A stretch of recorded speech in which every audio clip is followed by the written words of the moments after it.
Spider-Man! This is my first review of the series. If you guys don't know what I'm doing, I am actually reviewing all of the Sam Raimi Spider-Man movies in the series from the 2002 film all the way up to The Amazing Spider-Man 2 in anticipation for Civil War, since I heard that Spider-Man is going to actually have a major role in Civil War. And so for anticipation, I'm going to review all of the Spider-Man movies in the series, starting with this one. Spider-Man is a comic book superhero film about a guy named Peter Parker, played by Tobey Maguire, and he's this nerdy kid who gets picked on a lot. And one day he gets bitten by a radioactive spider, and it gives him genetic spider power, so he can now spin webs, crawl on walls, and basically just do all these spider-related stuff. And so he decides to dress up in a ridiculous costume and go out and fight crime. And now you have your 2-hour superhero movie. Admittedly, when I give a movie with that kind of description, it immediately sounds kind of stupid. Now, one common complaint I'm often hearing about this movie is that it's very cheesy and dated. But honestly, I can see why you'd say that about the third movie and even kind of the second movie.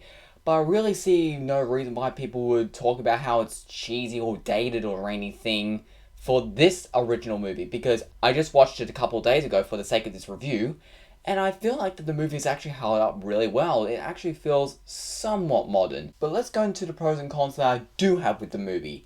Now, initially when I was younger, I always thought that the movies moved a bit too slowly, because the origin lasts for quite a long time in this movie. It takes Peter Parker like 40 minutes to possibly an hour to get into the suit. And so, when I was a younger kid, since we had all that origin stuff taken up, like the first half of the movie, it felt like there was less time for the actual Spider-Man stuff. Plus, there's all the Peter Parker scenes in between. And I felt like that Spider-Man himself weighed the film down by not being in the film enough. Now, this is actually a problem I no longer have since my last viewing of the movie, because the characters are written so well.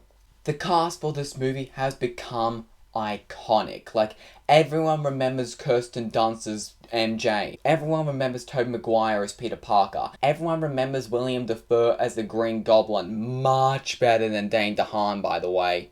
James Franco as Harry Osborn. And, of course, J.K. Simmons as J. Jonah Jameson. Now, this is actually a really debated topic on whether Andrew Garfield or Tobey Maguire is the definitive Spider-Man role, and I will have to say that I honestly think it's Tobey Maguire.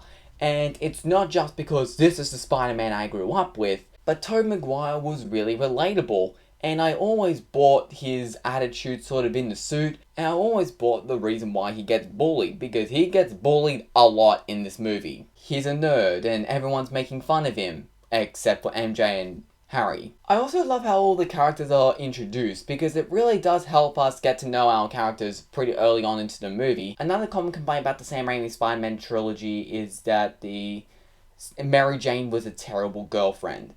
Now, I will go more in depth about her character in my review for the sequels, but as far as the first movie goes, I think MJ is great in this movie, and I really do like her awkward relationship with Peter Parker. They do have weird, awkward conversations with each other in the back or front yards, but I honestly like their conversations because it does actually try and flesh out their characters, and it's kind of realistic considering they're high school kids and they like each other a lot. But they're just in high school and they have little to no romance experience, so they wouldn't know how to go along in this direction. I actually feel like it's very believable. And of course, J.K. Simmons. Simmons just kills it as J. Jonah Jameson.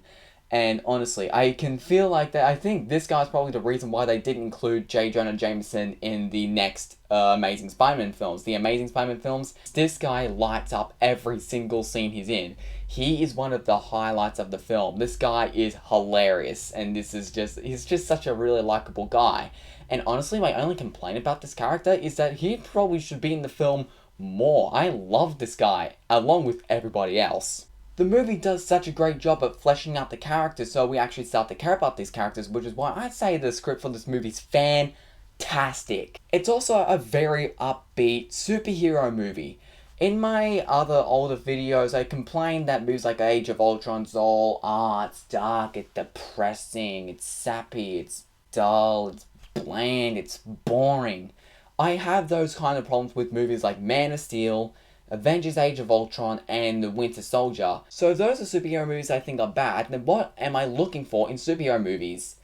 The tone from the original Spider-Man movie. It's upbeat, so it's actually fun and entertaining to watch. Chris Stuckman has made a very similar point in his review for the original Spider-Man film, and I 100% agree with him.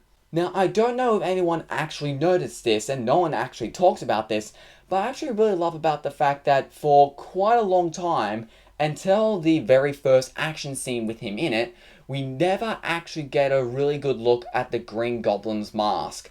And now everybody's going and talking about the fact that it's a stupid looking costume. He looks like a Power Rangers villain. I actually like the design of the mask. I actually think it looks pretty cool. And I'm the only one who doesn't think it looks like a Power Rangers suit. And the action movie is really fun. And the effects still hold up rather today. There are a couple of shots that I think are a bit iffy. Like there's a shot in the movie where Spider-Man's jumping from a bunch of balloons in a parade, and he just kind of feels very stiff in that particular shot. I really do think the action is really fun in this movie. I just kind of wish that there was a little more of the action because it's really good. But if you want more actions, we've got the sequels. My only real complaint about this movie is really the fact that Mary Jane needs saving from Peter Parker or Spider-Man no fewer than 4 times. I actually counted. Alright, so let's go through them. Alright, so that we have the scene where Mary Jane slips on the puddle. Check. We have the scene where she's on the exploding balcony in the parade scene. Check. The scene where she gets stalked by a bunch of criminals in an alley and it's raining. Check. We have the scene where she gets kidnapped by the Green Goblin. Check. 4 times in the same movie. My goodness, one more time in this movie she would have been just as bad as Princess Elise from Sonic 06. But apart from that, I feel like this movie holds up really well. It is a lot better than I actually remembered it being. And so, that's my review for Spider-Man. Stay tuned for my review for Spider-Man 2 that will be coming out. And stay tuned for Spider-Man 2 because I will actually have a surprise in my review for Spider-Man 2. So, look forward to that. But until then, hasta la vista, baby.